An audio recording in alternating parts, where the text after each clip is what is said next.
Cool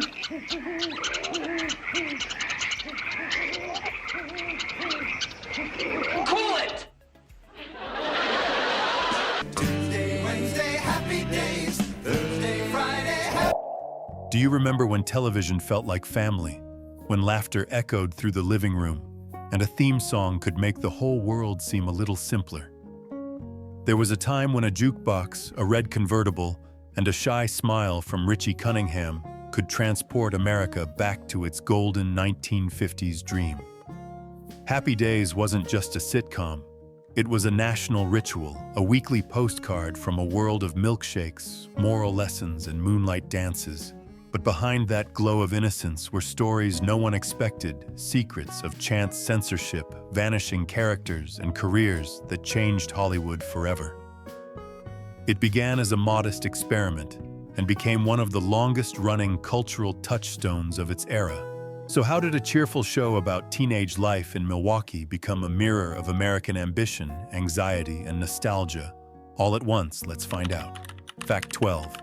Ron Howard almost said no. It's hard to imagine Happy Days without the soft-spoken, red-haired teenager who became the moral center of every episode. Yet in the early 1970s, Ron Howard almost walked away before the story even began. Having already spent his childhood as America's favorite kid next door on The Andy Griffith Show, Howard wanted to trade acting for directing. He had been accepted into the University of Southern California's film program, shooting short films on weekends, dreaming of being behind the camera rather than in front of it. But destiny rarely takes a straight road. When Gary Marshall offered him the role of Richie Cunningham, Howard hesitated. Then life added a twist, the Vietnam draft. His draft number was low enough to make him uneasy, and acting on a television show offered an unlikely lifeline, a work deferment available to productions employing more than 30 people. Accepting the role meant both a steady paycheck and a safe future. Reluctantly, he signed on, unaware that this choice would change his life and indirectly the course of television history. By 1974, Happy Days premiered and instantly captured the yearning of a generation nostalgic for an idealized 1950s. What started as a way to dodge the draft became a launchpad for a lifetime in film. Marshall kept his promise to nurture Howard's directorial ambitions, allowing him behind-the-scenes experience. Those lessons later gave rise to Apollo 13, A Beautiful Mind, and Frost Nixon. Proof that the cheerful teenager from Milwaukee would become one of Hollywood's most respected storytellers. In retrospect, Happy Days wasn't just a show. It was a classroom where one young actor learned how to shape American cinema. The story of Ron Howard's unlikely decision sets the stage for the show's next twist, the arrival of a character who would redefine cool, sometimes overshadowing Richie himself. Fact 11. Fonzie wasn't meant to be the main character. In the beginning, Arthur Fonzarelli Fonzie, to everyone who mattered, was little more than a background figure. The show's creators envisioned him as a leather-jacketed rebel who gave Richie a touch of edge, a friendly contrast to the sweetness of suburban life. His early lines were short, his presence occasional, and network executives even debated whether such a tough image belonged on a family sitcom. But Henry Winkler had other plans. With a subtle charm, calm authority, and a hint of vulnerability behind his half-smile, he turned Fonzie into a phenomenon. When he first uttered the now legendary "I," the live audience erupted, and the producers took notice. Ratings climbed each time he appeared. Fan letters poured in by the thousands. Suddenly, the modest supporting role became the beating heart of the series. Executives at ABC were so captivated that they proposed renaming the show Fonzie's Happy Days, or even just Fonzie. But Ron Howard and Gary Marshall resisted. They understood the balance between wholesome warmth and rebellious charisma that made the series special. Instead of dividing the show, they fused the two worlds together, Richie's moral sincerity and Fonzie's effortless cool. This shift changed more than one television series. It changed television culture itself. In the cautious landscape of 1970s broadcasting where moral lessons still ruled, Fonzie offered a safer kind of rebellion, a cool exterior wrapped around a gentle heart. It was the perfect fantasy for viewers caught between old values and new freedoms. From Ron Howard's reluctant beginning to Henry Winkler's unexpected rise, Happy Days proved that greatness often comes from accidents, choices made for survival or roles written as afterthoughts. Together, they set the tone for a series that would define nostalgia for decades to come. Fact 10. Fonzie's leather jacket.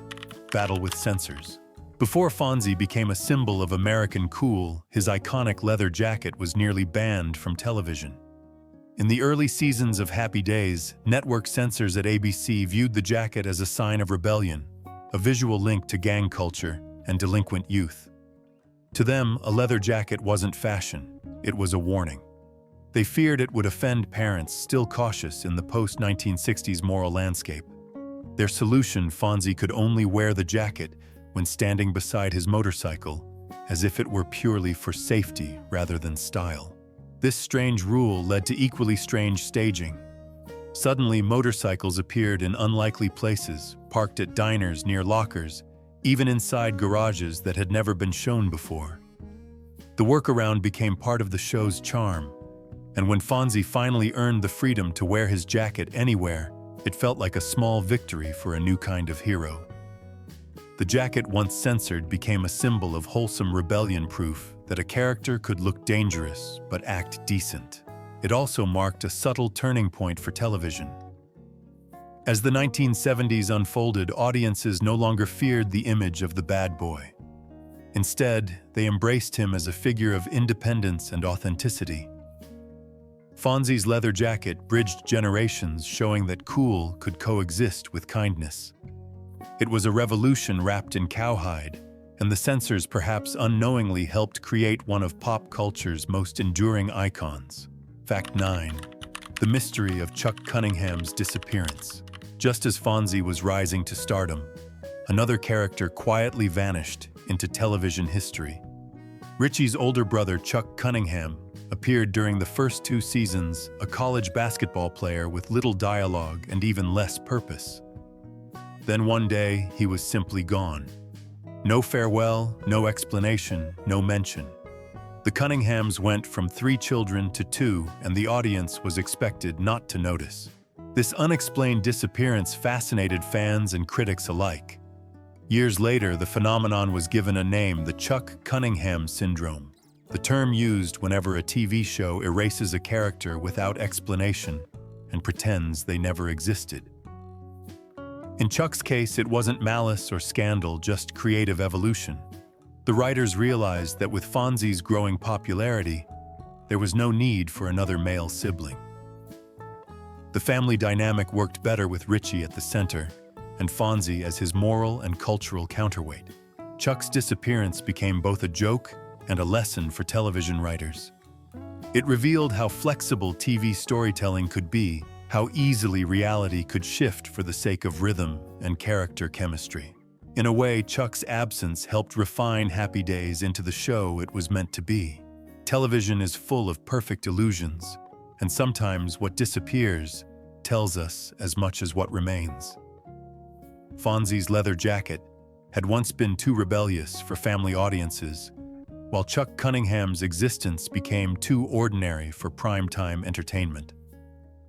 Both changes, though opposite in spirit, reflected the same truth. Happy Days wasn't just recreating the 1950s, it was reinventing the idea of what American television could be. Fact 8. Henry Winkler's fear of motorcycles.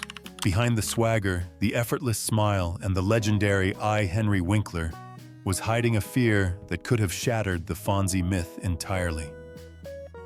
The coolest man on American television, the one who could fix jukeboxes with a single hit, was terrified of motorcycles.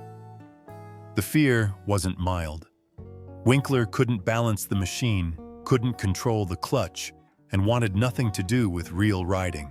The irony was delicious: the nation's rebel icon, who embodied freedom and fearlessness, couldn't ride the very thing that defined his character. So, the production team improvised. When Fonzie rode through Milwaukee, the bike was often towed by a truck, and when the camera zoomed in on Winkler's calm face, the motorcycle wasn't moving at all. In close-ups, the background rolled past while Winkler pretended to drive. It was a perfect illusion television at its best. The audience never suspected a thing. The actor's confidence sold the fantasy so completely that Fonzie's bike became an extension of his legend. Decades later, Winkler would laugh about it, admitting he wasn't willing to crash for method acting. But that fear, rather than diminishing the character, added depth to his performance. It reminded viewers that even icons are built on imperfections, a mix of courage, craft, and camera tricks. And that mix of fear and performance leads naturally to another near-fatal moment in Happy Days history. A time when fear wasn't on screen, but behind the scenes, as the entire show teetered on the edge of cancellation. Fact 7. Happy Days nearly canceled before live audiences saved it. In its early seasons, Happy Days struggled to find its rhythm. The single camera setup and canned laughter left the show feeling flat, disconnected, and strangely quiet for a sitcom about joy and friendship. By the end of season 2, ratings were slipping. ABC executives were ready to pull the plug. The nostalgia experiment, it seemed, had failed. But then came a brilliant decision that changed everything, bringing in a live studio audience. Suddenly, the laughter was real, the timing sharper, the energy infectious. Actors fed off the crowd, and scenes that once felt lifeless began to sparkle. Fonzie's finger snaps and Richie's awkward charm finally had the reactions they deserved. It wasn't just the format that saved Happy Days. It was the chemistry between performer and audience, the living heartbeat of television restored. Henry Winkler, who had been magnetic on camera, became electric on stage. Each entrance, each eye triggered waves of applause that turned him into a phenomenon. The transformation was instant. Ratings skyrocketed, catapulting Happy Days to #1 in the 1976-77 Nielsen ratings, and securing its legacy for a decade. What began as a show on life support became a cornerstone of American pop culture. In a way, the live audience gave Happy Days a second chance at life, just as Fonzie's motorcycle gave Winkler the courage to act fearless. Both moments revealed a truth at the heart of entertainment. Behind every illusion of perfection lies the human need to adapt, to keep the show alive, and to believe, if only for half an hour each week, that life could always have a happy ending. Fact 6. Tom Hanks's karate-chopping guest appearance. Before he became one of Hollywood's most beloved actors, Tom Hanks made a brief but unforgettable stop in Milwaukee. In 1982, long before Forrest Gump or Saving Private Ryan, he appeared on Happy Days as a vengeful karate enthusiast named Dwayne Twitchell, a man determined to settle an old childhood grudge with Fonzie. The story was absurd, even by sitcom standards. Dwayne claimed that years earlier Fonzie had pushed him off a swing, and now he wanted revenge. The episode, A Little Case of Revenge, aired late in the show's run, when Happy Days was experimenting with self-parody and nostalgia within nostalgia. Yet in retrospect, this odd cameo became a stepping stone for Hanks. Ron Howard, already shifting into directing, remembered Hanks from that day on set, his comic timing, his gentle warmth, and the way he turned a silly premise into something strangely human. 2 years later, Howard cast him in Splash, launching Hanks's path to superstardom. It's a remarkable example of how a show built on nostalgia for the 1950s quietly helped shape the Hollywood of the 1980s. A sitcom about jukeboxes and high school dances ended up being the unlikely birthplace of one of cinema's greatest careers. And that wasn't the only legacy Happy Days left behind. Just one season earlier, it had given the world a phrase so iconic that it still defines pop culture missteps today. Fact 5. The birth of the phrase, jumping the shark. In 1977, during its fifth season, Happy Days took a turn so outrageous that it entered linguistic history. In the three-part episode, Hollywood Fonzie traveled to California and agreed to a water skiing stunt, one that required him to jump over a live shark. Wearing swim trunks and his leather jacket, he soared across the water in a scene so bizarre it made viewers blink twice. It was meant as spectacle, but it soon became a symbol. Years later, two college students coined the phrase, "jumping the shark," to describe the exact moment when a TV show crosses the line from brilliance to desperation, when creativity gives way to gimmick. Ironically, Happy Days continued for 6 more seasons after that moment, often ranking high in ratings. But the term stuck, becoming cultural shorthand for any series that loses its magic by trying too hard to keep it. What's fascinating is how that single moment encapsulated the duality of Happy Days, a show capable of both genuine heart and absurd excess. Fonzie's leap wasn't just a stunt, it was a metaphor for the show's ambition to defy limits to keep surprising its audience, even at the risk of ridicule. From Tom Hanks's unexpected cameo to the shark-jumping spectacle, these moments marked the extremes of the Happy Days universe. The birth of stars, the birth of idioms, and the daring spirit of a show that refused to fade quietly. It taught television that risk, even when it borders on absurdity, is the price of staying unforgettable. Fact 4. Happy Days as a spin-off from Love American Style. Before it became one of television's most beloved sitcoms, Happy Days began as a quiet experiment. In 1972, a single episode titled Love and the Happy Days aired as part of the anthology series Love American Style. It was a modest story about a suburban family getting their first television set, a gentle slice of Americana that captured the optimism of the 1950s. Richie Cunningham was there, played by Ron Howard. Marion Ross appeared as the ever-patient mother, and Potsy made his first awkward jokes. But there were no leather jackets, no jukeboxes, and certainly no Fonzie.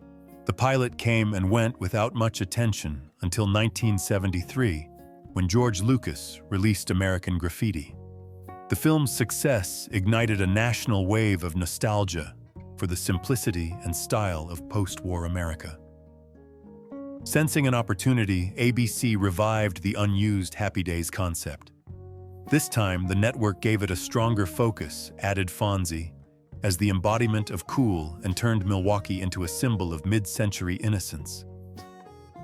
By the time Happy Days officially premiered in 1974, it wasn't just a sitcom, it was a love letter to an imagined past. The show offered comfort in a turbulent era as America dealt with political scandals, economic struggles, and shifting social norms. Each laugh track and family dinner scene became an escape into a world where problems could be solved in 22 minutes. That gentle escapism mixed with the rhythm of rock and roll turned Happy Days into a cultural phenomenon. And as it became America's weekly time machine, the show started crafting its own mythology, a mythology that included one of television's most peculiar running jokes. Fact 3. Fonzie's hair that never needed combing. Fonzie's hair was more than a hairstyle. It was an institution. Always perfect, always immovable. It symbolized effortless confidence. Yet the secret behind that signature look was surprisingly deliberate. Henry Winkler decided early on that Fonzie would never be shown actually combing his hair on screen. In most scenes, he'd simply pull out a comb, glance at the mirror, and put it away with a proud smirk. The gag never got old. Audiences laughed every time, and the moment became one of the show's trademarks. The decision wasn't vanity, it was character design. Winkler wanted Fonzie to transcend cliché. Instead of being just another greaser fussing over his appearance, he would be perfection itself. His look wasn't something he worked for. It was something he naturally possessed. The joke elevated him from character to legend, a man so cool that gravity itself respected his hair. Behind the scenes, of course, the illusion required endless attention. Makeup artists and stylists worked tirelessly to keep Winkler camera ready, using sprays and gels to maintain that signature silhouette. But on screen, the myth remained untouched. The never-combed hair became a metaphor for the show itself, the illusion of ease crafted through discipline and design. Just as Happy Days made nostalgia look effortless, Fonzie made perfection look natural. It was the art of television distilled into a single moment, the ability to turn something simple into something unforgettable. Fact 2. A monkey almost played Fonzie.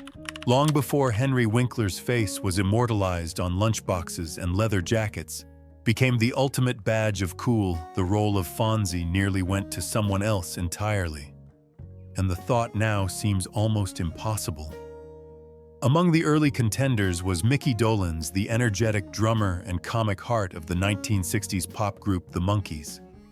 Dolenz had the charisma, timing, and TV experience to bring humor to the part. Yet there was one problem: he was too tall. Standing 6 feet, he would have towered over Ron Howard, breaking the visual balance between Richie and his cool mentor. Producers passed on Dolenz, and the role went instead to Henry Winkler, whose smaller stature and subtler energy fit the show's visual and emotional rhythm. It was a narrow decision, one that might have changed the very texture of Happy Days. Dolenz would have played Fonzie as a louder, more exaggerated character. Funny, yes, but less mysterious, less magnetic. In hindsight, the casting choice turned out to be destiny. Winkler's controlled calm, his soft voice, and his slow, deliberate gestures made Fonzie an icon of understated strength. The near miss with Mickey Dolenz is a reminder that pop culture often hinges on details invisible to the audience. A few inches of height, a slight change in tone, a casting director's instinct. In the end, Winkler didn't just play a character. He built an archetype. The world didn't need another slapstick hero. It needed a legend who could say more with a nod than most actors could with a speech. That same instinct for reinvention would carry Happy Days into one of the strangest turns in television history. A time-traveling spin-off that defied every law of logic but somehow still captured the heart of its audience. Fact 1. The time travel cartoon spin-off. By 1980, Happy Days had already become a nostalgic institution, but television wasn't finished stretching its universe. That year, the characters leapt not over sharks this time, but through time itself. The Fonz and the Happy Days Gang, an animated Saturday morning series, sent Fonzie, Richie, and Ralph Malph traveling through history with a futuristic girl named Cupcake and a talking dog named Mr. Cool. It was part science fiction, part comedy, and entirely absurd. In the cartoon, Fonzie fixed time machines instead of jukeboxes, while his friends scrambled through ancient Rome, the Wild West, and outer space. The concept made little sense, yet it captured the wild imagination of early 1980s children's programming. Remarkably, Henry Winkler, Ron Howard, and Don Most voiced their own animated counterparts, lending authenticity to what might have been dismissed as a gimmick. The show ran for 2 seasons, defying expectations and proving that even a family sitcom could reinvent itself in surreal ways. Looking back, the cartoon stands as a bizarre but charming artifact of its era. It reflected television's endless appetite for reinvention, the willingness to take beloved characters and drop them into any setting, no matter how strange, just to keep the magic alive. The Fonz and the Happy Days Gang was proof that the 1950s spirit of optimism could survive even the chaos of time travel. From its grounded beginnings in a Milwaukee diner to its animated leaps through history, Happy Days demonstrated television's greatest superpower, the ability to transform, adapt, and endure. The show ended in 1984, but its echoes, the catchphrases, the laughter, the lessons still ripple through every nostalgic reboot that follows. Half a century later, Happy Days still glows in memory, a window into a time when television was gentler, stories were simpler, and heroes wore leather jackets instead of capes. Behind its laughter and jukebox tunes, though, lay a world of untold truths. A young actor who stayed only because of the draft, a supporting role that became legend, a missing brother erased from family history, and a motorcycle that never really moved. Each fact revealed not just the quirks of a beloved show, but the evolution of television itself, from moral lessons to marketing icons, from safe suburbia to surreal time travel. The legacy of Happy Days endures because it captured something universal, the longing to believe that somewhere life could still be that innocent. It bridged generations, launched careers, and changed the language of pop culture. Even its missteps, the shark jumps, the vanished characters, became part of its mythology, reminders that imperfection often makes a story timeless. Of the 12 facts above, which one surprised you the most? Was it the missing brother, the cartoon time machine, or the secret fear of the coolest man on television? Thank you for watching, for remembering, and for keeping these memories alive. Don't forget to like, share, and subscribe for more journeys through television's golden past. See you in the next video. This is TV Time Capsule.